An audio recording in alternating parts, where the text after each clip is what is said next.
piece of shit. I heard it's the new capital of Burkina Faso.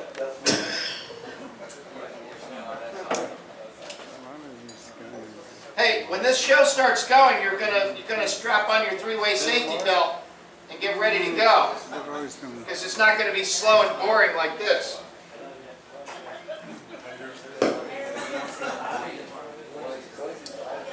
Okay, before I begin, ladies and gentlemen, I would just like to read a short story. What's the capital of Montana? Nicaragua.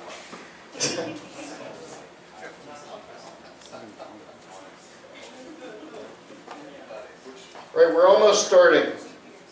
All right. It's Helena.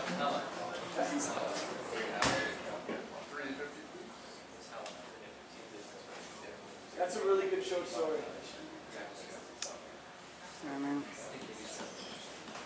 Okay, before we begin, could I have everyone's attention, ladies and gentlemen, including Alex? Come on, man. I'm sure. Tonight, the theme is Off-Broadway. Thank you. The reason Off-Broadway is so terrific is because Broadway, as you know, is just a commercial sellout. It's not that it's not entertaining, but what does it do for your life? I mean, did anybody see Spider-Man the musical? Did that help?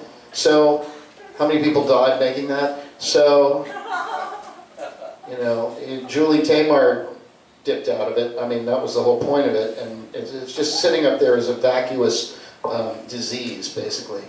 But Off-Broadway is really fascinating. So much stuff happens Off-Broadway, and when I go to New York, I feel a sense of love, but also it's New York, which is composed primarily of urine, you know, Urinetown, pee, rats, and vomit, and trash. And so when I describe the idea of love, I'd like to do it in a New York way, and what I've used as my metaphor is boogers. We all have them, we understand them, and this is a love story, and I know it's going to be a little weird and gross, but if you use a thing called metaphor and simile and other poetic devices, you can extract from this story, in the same way you would extract a booger, a sense of relief and joy in your life. And so I present to you my story, a moment between two boogers. He was a composite booger, made of dust particles, mucus, and blood clots. She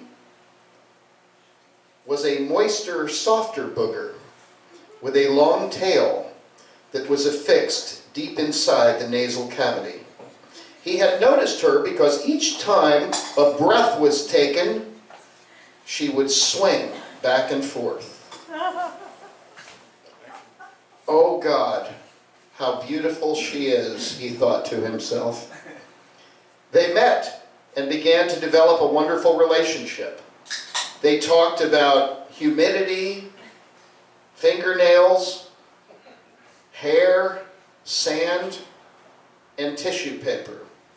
There seemed to be no end to the wealth of variety to be found in their conversations.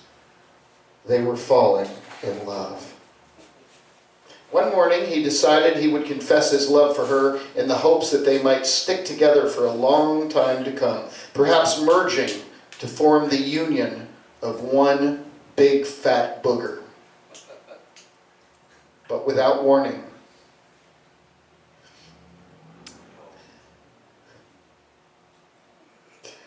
tragedy struck. Just as he was beginning to tell her of his feelings, she was dug out at the root by a particularly ornery pinky. I'm sorry. Just like that, in an instant, she was gone. This is how love comes to us, in fleeting moments, too soon lost into the anal of time and sprayed away in the bidet of life.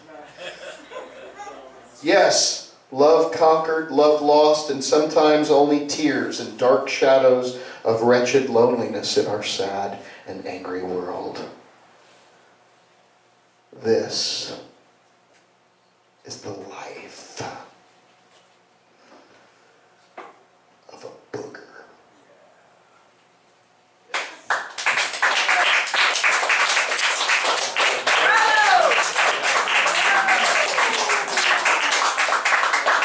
Ladies and gentlemen, please welcome to the stage the one, the only, the Reverend Angel Dust at the Tabernacle of Hedonism with his sweet servant. Give him a round of applause.